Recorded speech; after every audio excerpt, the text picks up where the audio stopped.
So, yes, our food supply is too clean. What I'm going to do is just, obviously we can't go over 150 years worth of research in 7 minutes. I'm going to give you some examples and hit some highlights, and we'll see where we go from there. So, especially a lot of research is coming out in the last few years. We know that a healthy GI microbiome has major impacts on human health.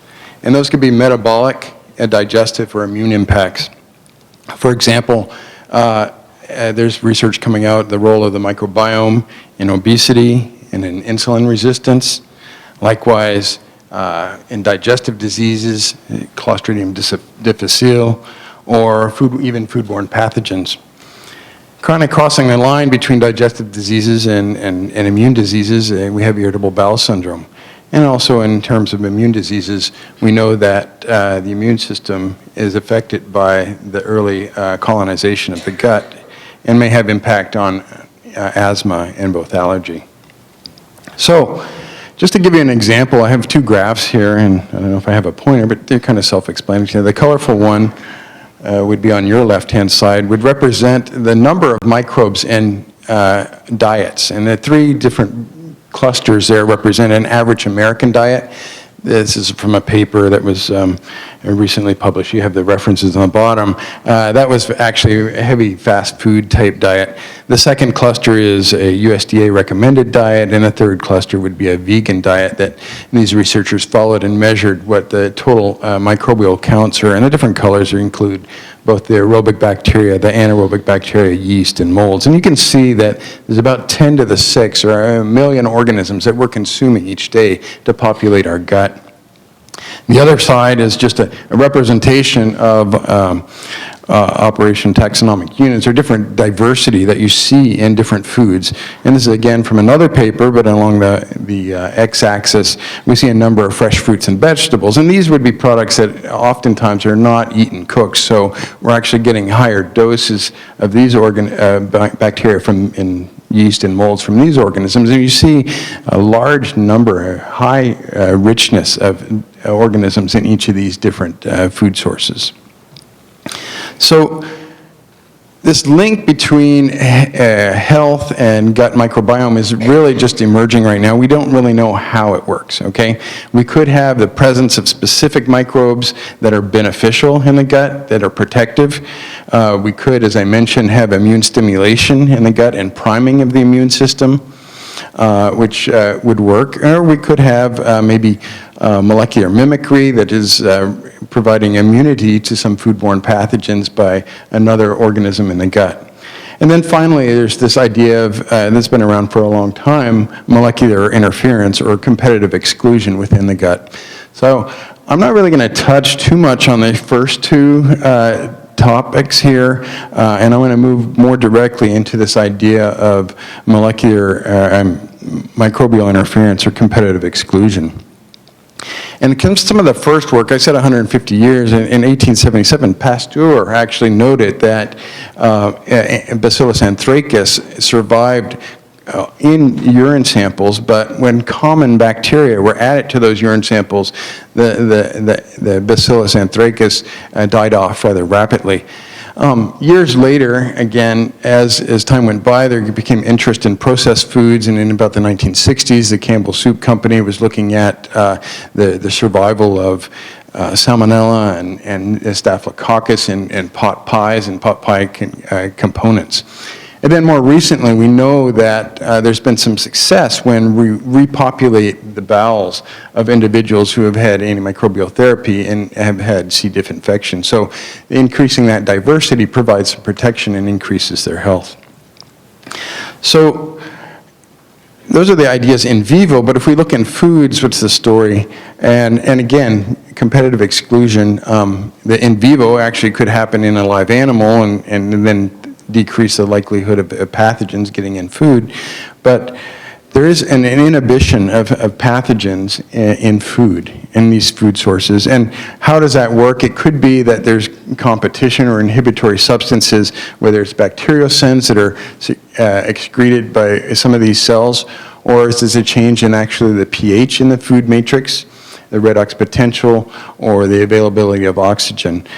The other thing is, it would be quite understandable is if there's competition for a specific nutrient or a niche within that food source, in the ground beef or in the cheese, the fermented product, and that would exclude the other organisms. And this is an example from, again, the J paper published in 1996 that shows the upper line is the growth of Pseudomonas in a pasteurized milk product, and then the lower line represents the growth of the Pseudomonas in the same pasteurized milk product in competition with the presence of a lactobacillus. So you can see these types of experiments have been completed over and over again, and we have some competition that's going on there that would prevent the growth of a pathogen and therefore reduce the likelihood of disease transmission. So in summary, populating the gastrointestinal tract with beneficial microbes from foodborne sources occurs, and it actually enhances health if we have a good diversity. And on the flip side, when we're looking at food, where we do get a lot of our microbial sources from, that we can suppress the growth of pathogens and having competitive flora in there to make that food supply safe. Thank you.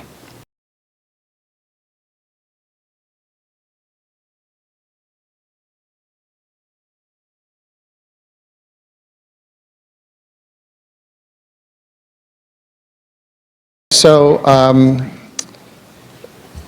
kind of laid out my perspective, so mine will be a little bit simpler and straightforward. Thoughts to consider: what is less than perfect? And also, when we look at our food supply, we need to look at not only what we produce in a manufacturing environment, it's what happens between the food at the farm and ultimately to the consumer. So we want to look at both. And finally, I do have some conclusions. So the risk of not being perfect from a manufacturing perspective is if you produce 2 billion meals in a year and you're 99% good, so that would be 99% clean, that means that you had about 20 million portions made under unclean conditions or unperfect conditions. And from most of the plants that I've been in, I don't know that many plants are at 99% perfect.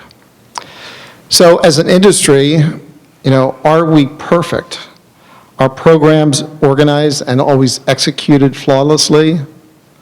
I would argue no. Is equipment and facility design optimal for what we do in food processing? I would say no. Do we always have a clean plant environment? I get nervous when we see no pathogens in the environmental monitoring program. I would say no. Do we have perfect sanitation and associated documentation and appropriate execution? I don't think so. Are employees well-trained to what they do and competent in their positions 100% of the time? I don't think so. Compliant personnel, personal and operational GMPs, hairnets always in place, hands always washed before you enter the room? Probably not. Allergen labeling correct and allergens always controlled as they should be? Don't think so. CCPs managed and documented. I think we do better at CCPs. A lot of that has been automated and controlled. Is foreign material controlled in our facility? Think of all the recalls that we've experienced with foreign material control and pathogen control. You gotta say, you know what? Maybe we're not, well, I wouldn't even say too clean, maybe we're not clean. So if we're perfect, our food would be clean, but not too clean.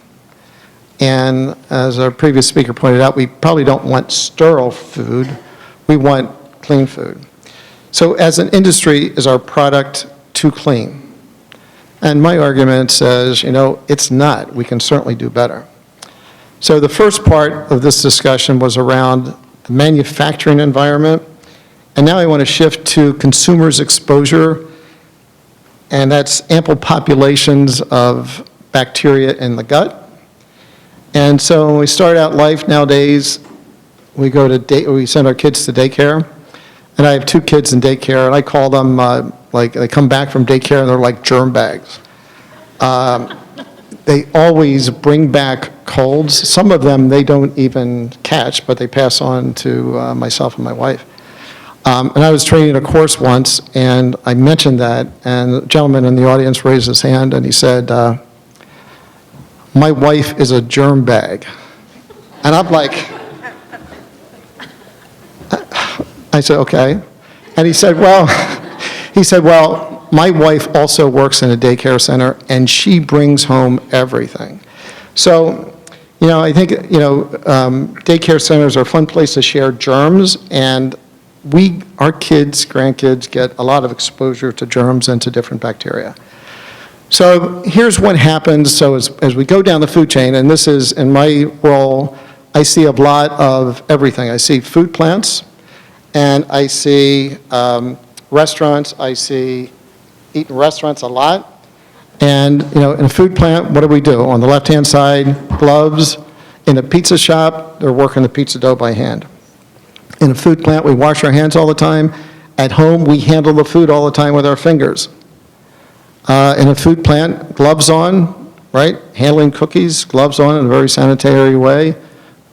At home, everything by hand. In a food plant, hair nets, beard guards. In a restaurant, here's a young woman serving salads, and her hair is just about in the salads. Even in my own home this week, I took pictures. We were on vacation, and my daughters were making some of the meals. And look at the kitchen sink. You have salad in the sink and a colander, sponges. I cringe in a food plant with a sponge. Roast raw beef, oh my God. Here's my other daughter at a different counter, and she's making guacamole, and she's got a drink there, and then she's got cheese exposed, hair hanging down there, and a wristband on. It's foreign material. And I was out on the grill, and I took the raw hamburgers out to the grill, set them on one plate, and I had another plate that was clean. And when it came time to take the burgers off the grill, I couldn't tell the difference. They were both white. In a food plant, we say food material ready to eat in a certain color container. So I had to go back in and get a new plate. The other thing is, in my kitchen, where my family is, and in America's kitchens, the consumers have a blurred view of raw, ready to eat. We see it all the time. There's recalls for raw product because there's cross-contamination. And that's a concern. In the industry, I think processing, we do a much better job, raw versus ready to eat. Consumers, it's a blurred vision. It's all the same, which is really an issue. Here's a blending of raw and ready to eat in the kitchen. I mean, people, and my wife still likes her hamburgers medium rare. What are you doing?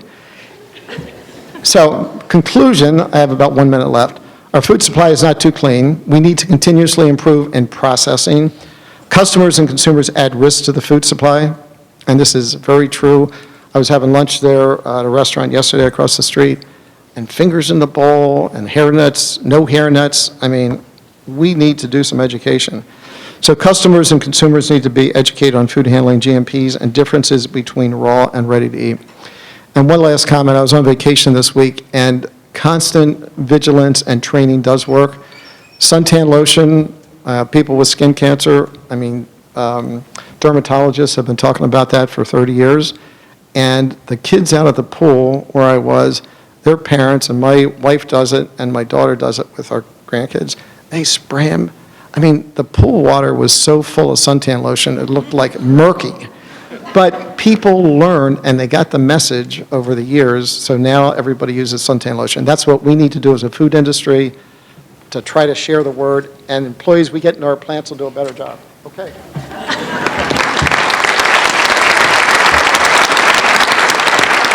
Okay, so thank you very much for those presentations. So the next step here is each speaker will be given 3 minutes for an extemporaneous rebuttal of the other speaker. So we'll begin with Jeff, and so 3 minutes, and then Joe will go.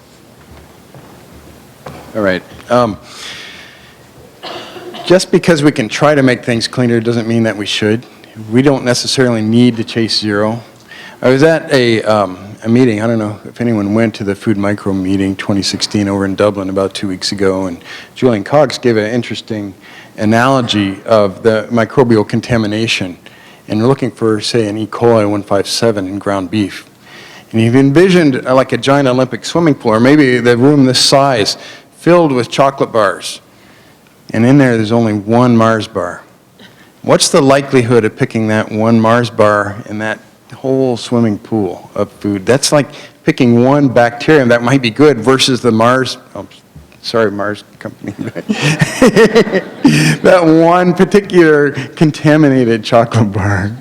Okay, so if we clean everything up, then we have a more likely chance of that one organism being picked out and being sick. The thing that we can do, I'm not saying that we need to make, we need that making things cleaner is bad, but we could do is we could eliminate those pathogens and keep the background flora there that is beneficial and good, but reduce the pathogens through interventions potentially on the farm. Interventions where you have actual, say, fecal contamination on carcasses, or through food production practices in vegetable production that would introduce pathogens specifically versus the introduction of environmental organisms that could be protective for our system.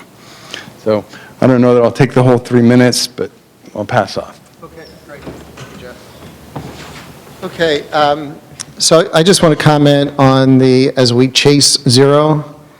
And I'm not sure that we'd ever get to zero, but I do think that we should be able to get control of our environments and specifically control of pathogens getting into our food supply.